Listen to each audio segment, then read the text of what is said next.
Hello and welcome to Coffee with Carey. Thank you for stopping by today to be part of the conversation. If you're new here, I'm Carey.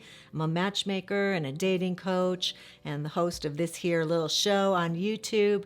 And I live in Chicago area, but I have clients all over. If that's something you're interested in, the link to my website's down in the comments. While you're there, I'm not going to tell you to subscribe. I'm just going to ask that if at any point during the episode you feel like you're getting something of value or you're having a good time, that you make sure you locate that subscribe button and hit it at that point. And today I wanted to talk about making friends. I think many people find that after 30, once you're out of school, or if you're not starting a new job as a young person before people are all settled into their lives, it becomes harder. So I think really around 30 it becomes an issue, and a lot of people in their 50s find it very challenging to make new friendships. Acquaintances are one thing, friendships are a little bit different, but there are certainly ways that can be done. I'm going to share some of those with you today. If that's at all intriguing or interesting, I hope you'll stick around, and let's just get started. That's what's on the agenda today. I did an episode recently on men and how men are the loneliest that they've been in decades. And I think there's a reason for that. The dating apps are part of that problem. But also, I think for so many people, we are isolated. It's hard to meet people when technology keeps getting in the way. But there are ways that we can break out of those habits that we have and put ourselves in circumstances where we're more likely to connect with other people. Today, we're not talking about our usual connecting with people, which is typically about somebody for a romantic connection. In this situation, we're going to talk about just a connection with a human who could be a friend. So, number one on this list, my suggestion on ways that you can put yourself out there and connect with people to make a new friend would be this. Join a group or take a class, learn something new, and get familiar with the other people who share this interest or who have also signed up for this class. There are two websites that I recommend to clients who have found themselves in a new neighborhood, who have relocated to somewhere where their friend group is not, or starting over after a divorce or after a job change, to be closer to family maybe. And I always suggest that they go to these two websites. The first one is obviously Meetup. If you have not checked out Meetup in a long time, I think it's changed a lot maybe since it first started, if that's when you were taking a gander. I think there's a lot of people who think that Meetup groups are, we meet at a bar and we talk to people of the opposite sex. But I know people personally who have made some great friendships. I know one friend who took salsa dancing. They would have lessons during 1 week, and then another time they would meet during the month. They would do a little refresher of what they'd learned previously and then dance to a live salsa band. That same friend also was part of a meetup group that did cross-country skiing, so he found some other like-minded people and some cool new places that he hadn't discovered on his own to do something he truly enjoyed in the cold weather months. So anything that you find of interest. I was part of a meetup group that was making a small independent short film. I have an acting background, and I thought that would be a cool way to meet people, and I did meet some very nice people there.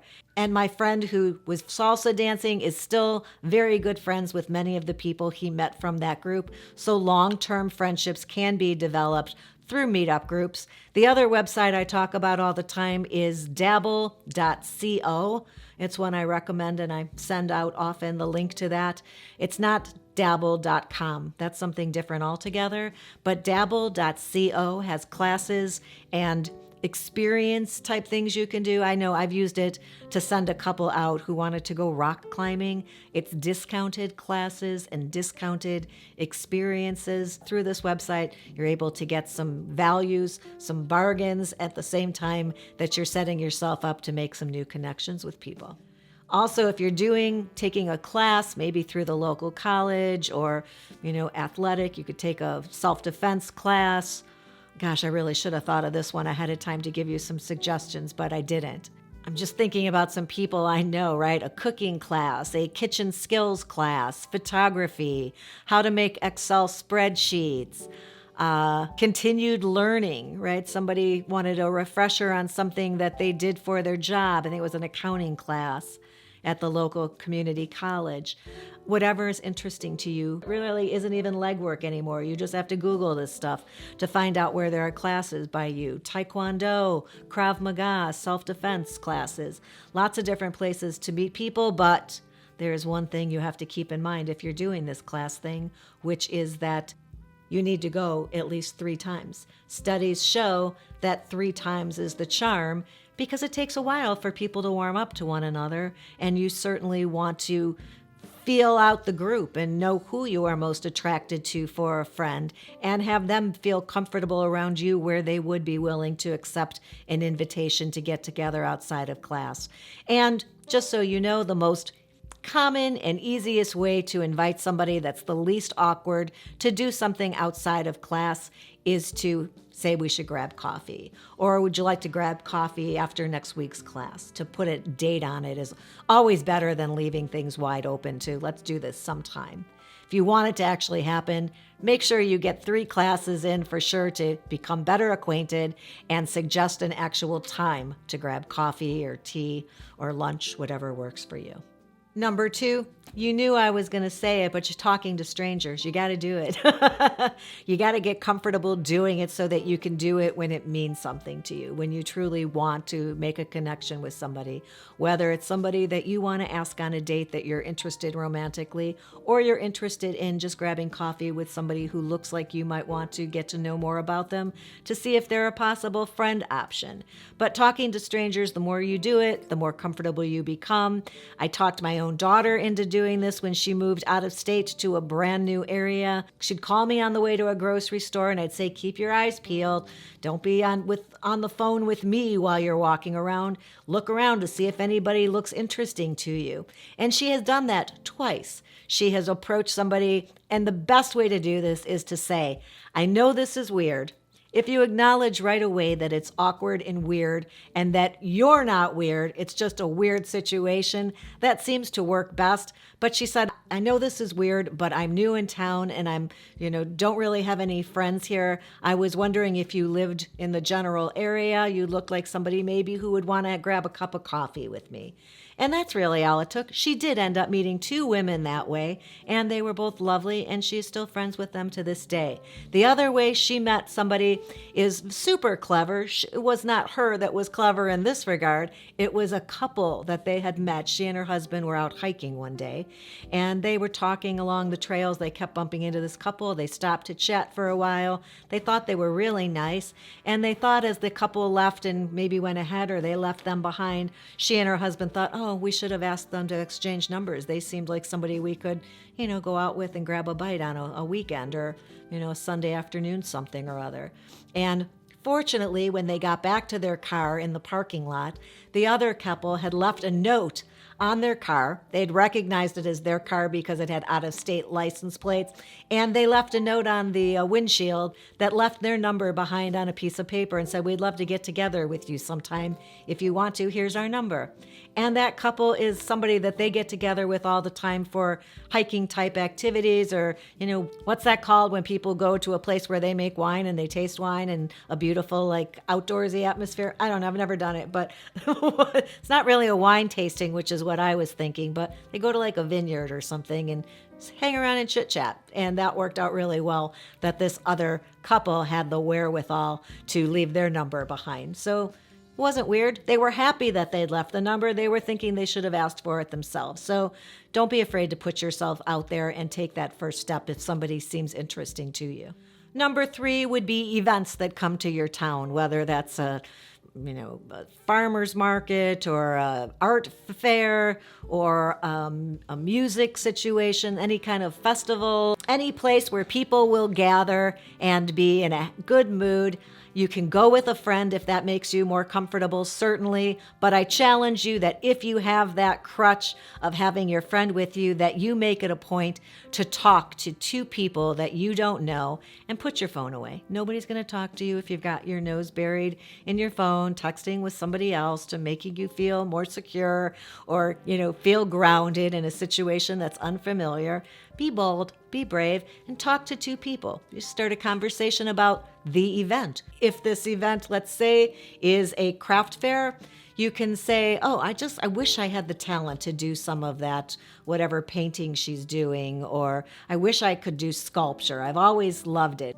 Do you have a talent that you could sell at a craft fair like this? Anything about what's going on, or make sure that you don't miss out on the free hot dogs they're giving away, or do you know what time the band starts playing?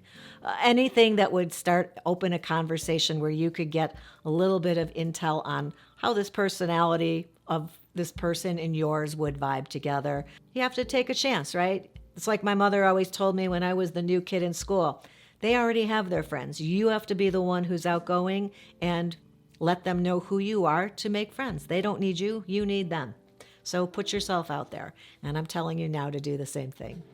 Number 4 is a no-brainer. It's a win-win for everybody involved all the way around, and that is to volunteer at a food kitchen, with children, with the elderly, with animals, whatever is your jam, and you feel you would most be able to use your talents or your gifts or your time to help somebody else, do that, and you will connect with other like-minded individuals who have also decided to give of their time for others, and already you have something in common. And look, everybody benefits from this one. Whether you make a friend or not, you're doing a good thing. And of course you will meet other people there who are open and friendly, and the person automatically has a good heart and is kind enough to give their time to other people. So you're already have one thing in the positive column. Number 5, don't forget to tap into your friends and family. They say often, oh, you and so have so much in common. Well, why don't you set up a coffee date for us? Or give her my number? Or does he play golf? Or is she a tennis player? Does she live close enough where you think she might want to grab a cup of coffee with me? You knew coffee was going to be a huge thing. It's like in everything I talk about here. But, I love my coffee. I do. The other thing is you may have somebody that you've met before because you share a mutual friend. Nothing wrong with asking your friend if they think that so-and-so might want to get together with you. You could also say to your friend, I really enjoyed when we got together with Steve. I was wondering if you would give me his number. I'd like to get together with him sometime to get to know him better. Or to your brother, I really enjoyed Michelle's company. Do you think that I could have her number so that we could make some plans to get together? So don't be afraid to ask your family members or your friends for the numbers, or to pass along the message to somebody that you already know you think is interesting. That's a great way to make new friends. And then finally, number 6, you've got to be paying attention, because you would be amazed at how many lost opportunities there are that people don't notice, that someone else is trying to make contact with you. But if you're busy and your head is elsewhere, or you're on your phone, or you're very focused on the thing you're doing, you will miss out, and this will be another missed connection. So be alert and in the moment. Again, be present so that you can see when somebody is looking at you and smiling a little nicely because they think you look interesting, or if somebody says something that maybe they don't really want to know how you can tell if an avocado is ripe. They're just trying to start a conversation with you to see if they open the door, if you will step through it. So make sure you talk to people and are also aware of other people who are trying to connect with you. Somebody else who's also sitting at that coffee shop, somebody who's waiting for the bus or sitting next to you on the bus or on an airplane, somebody who's in a line. The line this week for the Queen's funeral, right? The passing of the Queen. But I bet you there are people who walked away with phone numbers and shared a moment with somebody that they connected with and would want to see them again. You and David Beckham and Victoria could have been out this weekend at a brewery and sharing a little chit-chat in line at a movie, perhaps. Have you heard anything about this movie? Or this line is awfully long for something that got such mediocre reviews. I don't know. Any way that you start conversations, just be aware and look for your moment that you could say something and open up the possibility of connecting with that person. I hope you found this helpful and or interesting. It was fun to share these ideas with you. I hope you'll subscribe to the channel and do what my mama's saying. That's my little mama right there. She's saying, give the episode a thumbs up if you liked it, and don't don't forget to subscribe, hit that ring bell. It lets you know every time I upload a new episode. And I'll look forward to seeing you back here again soon. Until next time, thanks for being here today. Have a good one. Oh, and also send this episode to a friend with a note that lets them know that you'd like to get together and make plans soon. I enjoyed this episode and I look forward to seeing you soon. Let's get together for a cup of coffee.